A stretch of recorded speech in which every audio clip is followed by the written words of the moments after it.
Hey, Frontline fans, welcome back to Comic Frontline. And fans, you're with me, Mike Spiderslayer, bringing you that all important comic book review. That's right, everyone.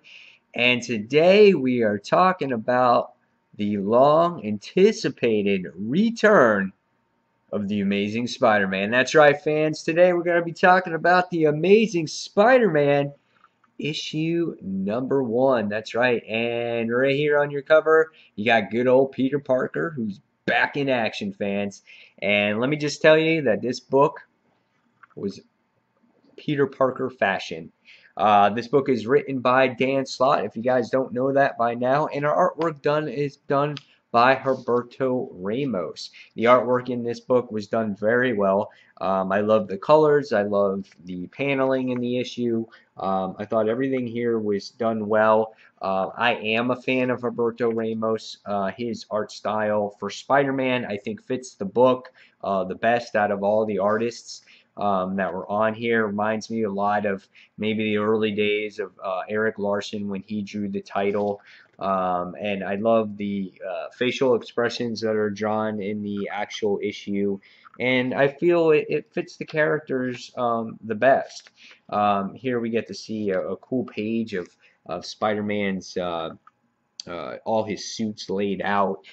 We get to see another page here of him going through the landscapes, swinging like he does.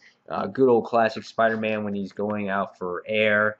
And then, you get to see a quick glimpse of Mary Jane in this issue, and she's drawn very nicely as well.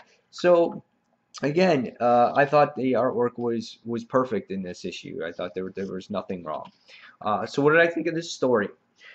So just to let you know, to talk about this the way I want to talk about it, there's going to be some spoilers. I'm going to do a little bit of a walkthrough with it. So if you guys do not want to watch the rest of this review, read your copy first and then come back to Comic Frontline and click on this video and watch my expressions as I go through and talk about certain things that happened in this issue. Okay, so here we go. First off, what Spider-Man book is not complete when you don't get a Spider-Man's origin? And the first return of Spider-Man, here we go. We get his little origin tale.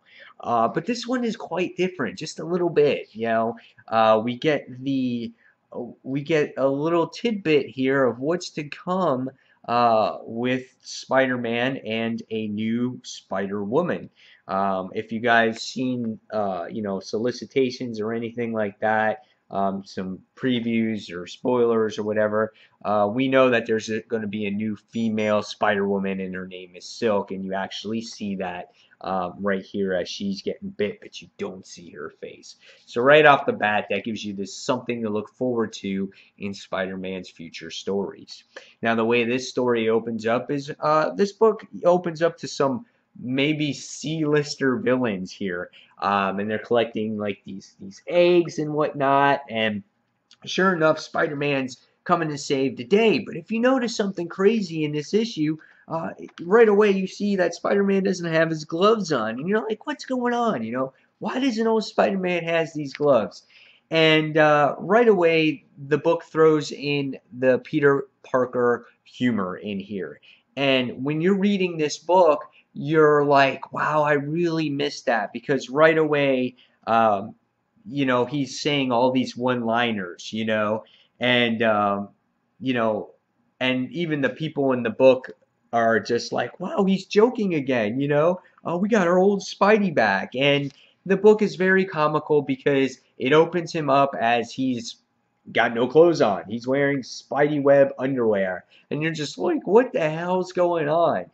So then what happens in the issue is it flashes back 4 hours back. And we get to learn a little bit of what happened with Peter Parker Industries. And I think the book does a great job of trying to catch you up a little bit of what happened in the Superior Spider-Man if you're looking to jump back on Amazing Spider-Man again. Peter gets all these interviews, and he's saying that he's not going to work with Spidey anymore, and he's out to look at his top investors, which is Aunt May and Jay Jonah and Miss Jaffrey. So we get to see that in this issue. But the one thing that I was concerned about in this issue, was Anna Maria. And if you guys are not familiar, Anna Maria was Doc Ock's girlfriend. And now that Doc Ock is gone and you have Peter Parker, how is that relationship going to work?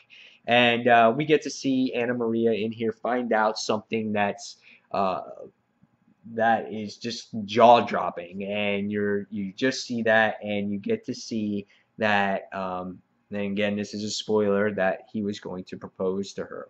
And as the reader here, I felt that I was very moved by this. You get to see this letter here that he writes that I'll let you read so you can appreciate that. And it was kind of moving, and it was kind of touching, and you felt sad for Anna Maria in the issue. You get to see brief little run-in with Electro. Of course, they're going to throw him in there with the movie. I'm glad they didn't focus too much on that in this particular issue. This focuses on Peter. You get to see moments here with J. Jonah Jameson on what is going on with him and how he's handling his situation from resigning from being mayor. And the humor here is that Peter Parker does not remember anything. He doesn't remember what happened, how he got this company, all these inventions, and Miss Jaffrey's trying to explain everything to him, and Peter's like, what? And he keeps repeating, and Jaffrey's just like, seriously, just stop repeating everything that I say. So I thought that was pretty funny, and they're going to get rid of all his tech because he wants no ties with Spider-Man, of course. And so in the issue, again, you come up to real time, and he's you know, fighting all these C-lister villains and whatnot, and you find out that, how he lost his clothes, and Jessica's sitting there going, okay, Cap, I'm convinced that this is Peter. And Captain America's like, well, how would you know? Because she's like, only this can happen to Peter. So I thought, or only this can happen to Spider-Man. And I thought it was hilarious. And, Peter Parker's making these comments about Human Torch, and he's sitting there laughing at the bar. And there was just so many great moments in this particular issue. One moment here was with Mary Jane, because even though she says she's done with him, she still is following him. And she's at the park by her apartment, and she sees what's going on the computer, and she's looking at it, and she has this question mark, and she just shuts the laptop down, and she's like, idiot. So I thought that was freaking awesome. So the issue continues, and he does what he has to do with the villains. He goes back to his apartment. He's happy that he had this great day, and there's this big bombshell that comes up because Anna Maria has this key to his apartment, and sure enough, he comes face to face with Anna Maria, and she finds out his secret. And you're just like, oh man, what a cliffhanger here. So that was the main story. First off, with the main story, I thought it was very well done. I thought there was great Peter moments here. If you're a Peter Parker fan, you're really going to enjoy those moments because you don't realize how much you miss him until he returns, and he's back here. I mean, he's really back, and that's what I was hoping for in the last issue, Superior Spider-Man. And it seemed they rushed that all up just to close that out to get this out. And with this issue, though, it had so many great moments. The cliffhanger was exactly what I wanted. I really wanted them to touch on the Anna Maria thing, on what Peter is going to do with this whole situation. And I love how they touched on a little bit of each character with Aunt May and Jay Sr. and Jay Jonah and Anna Maria. I just loved all those specific moments there. And so I left with a perfect cliffhanger. And it looks like the second issue, or that it looks like that we're going to continue an Electro story in the future. But I thought it was great. It was well done. The villains, yeah, they were a bunch of C-listers, but that was the point here. The point was just to get Parker back in the book and go against these guys and take it lightheartedly, and just to get him back, to focus on him and not such hardcore villains. So I really enjoyed this book. When I look at this story, I give it a 5 out of 5. It was fantastic. Now, when I look at the other stories, there's one called Recapturing That Old Spark, Crossed Paths, How My Stuff Works, Homecoming, sort of, Kane and Learning to Crawl. It really puts some closure in some of the other stories that, while you read during Superior Spider-Man, that was going on. There was this Electro story on how there was a prison break and how certain characters escaped.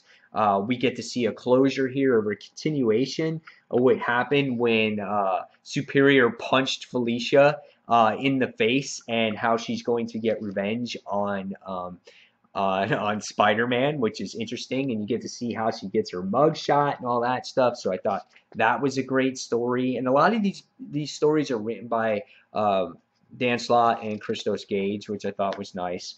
And then there's some funny stuff in here. There's this one story called How My Stuff Works, which I thought was really nice. Really funny, kind of poking fun at the character a little bit. And then there's Hulk in there too.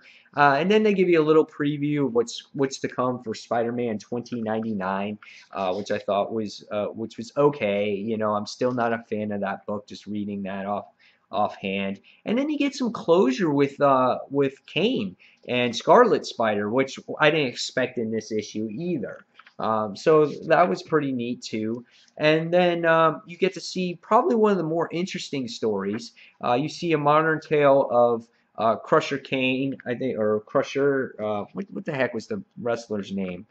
Oh my God, I'm just drawing a blank all of a sudden here. This is a Crusher. How Spider-Man first gets his powers and he beats the wrestler, and you have this kid that takes this picture, this video, and puts it on YouTube. Gets over 3 million hits. He's getting huge on the internet, and then he decides that he wants to be a superhero as well. And then it continues in Amazing Spider-Man 1.1. And then by the time you get to the end of the issue, you get some fan stuff in here, and it tells you everything that's going to come in Amazing Spider-Man. So there's some real great stories coming. I'm looking forward to the Black Cat story. Of course, there's one that's going to be with Electro and things like that. So overall, I thought as a complete book, I thought this issue was beautiful and very well done. I thought there wasn't a single problem with it. There's every story here every page I was engaged. It had me just turning, couldn't wait to see what happens in the next page, unlike the end of Goblin Nation. So yeah, 5 out of 5 stars, guys. I love this, and I really like the backup stories here too. So guys, leave me your thoughts on what you thought of this book. Sorry about the lengthy review, but I know a lot of people were anticipating this issue. And guys, don't forget to check out comicrelated.com as well, and comicfrontline.com. Our .com is there too. And together between Comic Related, Comic Frontline, and my own individual channel, Comic Book Corner 2.0, there's all kinds of great comic goodness. So guys, until the next comic book review, this is Mike Spider Slayer signing off, and thanks for watching Frontline, everybody. See you soon. Bye.